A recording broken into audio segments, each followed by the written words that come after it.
विश्व में भारत ही पहला ऐसा देश है जहाँ स्त्रियों को देवी कहा गया, देवी माना गया, लेकिन सिर्फ कहने भर के लिए। क्योंकि बात कड़वी जरूर है लेकिन 100% सच्ची है। इस देश में स्त्री को देवी कहा गया, लेकिन उससे इंसानों वाले सारे अधिकार छीन लिए गए। स्त्री को अन्नपूर्णा कहा गया, लेकिन उसी को सबके खाने के बाद अंत में खाने का अधिकार मिला।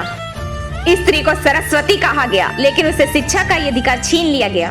स्त्री को काली कहा गया, लेकिन उसी के ऊपर सबसे ज्यादा अत्याचार किए। स्त्री को लक्ष्मी कहा गया, लेकिन उसे लक्ष्मी को लक्ष्मी के साथ पलड़े में तोलकर विदा कर दिया गया। स्त्री को जगत जननी कहा गया, उसे स्त्री के जन्म लेने से उसे धुतकारा गया, उसे मार डाला गया, उसे फेंक दिया गया।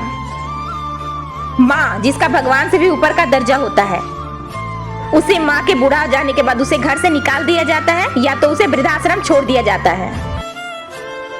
जब स्त्री को देवी मानते हो तो सिर्फ दिखावे और भाषण में नहीं, सच में उसकी इज्जत करना सीखो।